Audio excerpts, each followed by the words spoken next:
This is a mini lecture on vector components.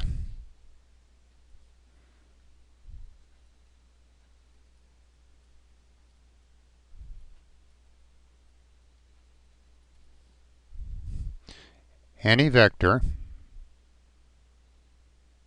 A, for example, can be split into the sum of two vectors that one of which is in the horizontal direction,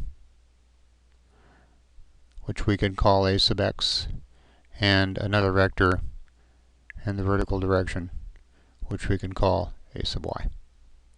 So for this example, a is equal to a sub x plus a sub y. And each one of these is vectors. So if we look at a sub x, for example, we can see that this is pointing in the positive x direction, and that it is 1, 2, 3, 4, 5, 6 units long. And so that would mean that there is a plus 6 for its x component, and in the y direction this would be this y. A sub y is a vector that points in the positive y direction, and it is 1, 2, 3, 4 units long, and so it is plus 4. And the pluses are optional. So we could say therefore that this vector A had a x component of 6 and a y component of 4. So if I go over here to this vector addition applet, and I grab a vector, you can see that the applet does this for me.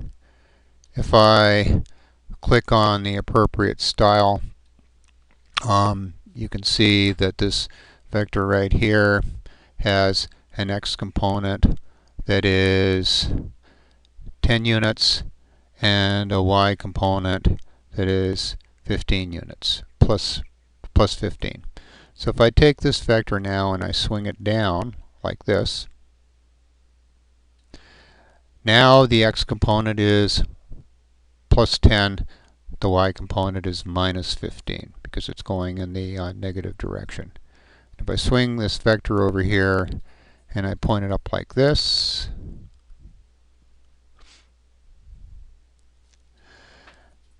now the x component is minus 10 and the y component is 15, and I can make both of the components negative by doing something like that. Now the x component is minus 10 since it's pointing in the negative x direction, and the y component is minus 15 since it's pointing in the minus y direction. Okay, so that's point 1. And point 2 is this idea of vector components also gives us another way to add vectors together. So you should know from what we've done before that I can add two vectors together, these two red vectors. There, something like this maybe. And if I show the sum, this green vector is the sum of these two red vectors. And you can see that that's true by having me superimpose the two. Okay, now there's an interesting thing to observe now. So you can see that the x component of the sum, that would be the component associated with this green horizontal vector, is equal to the sum of the x components of these two vectors. And the y component of this sum, which is the component associated with this vertical vector, is equal to the sum of the y components. And so we now have two ways to add vectors together. You can do it visually by simply drawing the vector that goes from the beginning of the first vector to the end of the second vector when you tip to tail the two vectors together. But you can also do it by adding the two x components together to get the x component of the sum, and adding the two y components together to get the y component of the sum. So we'll be doing quite a bit of this.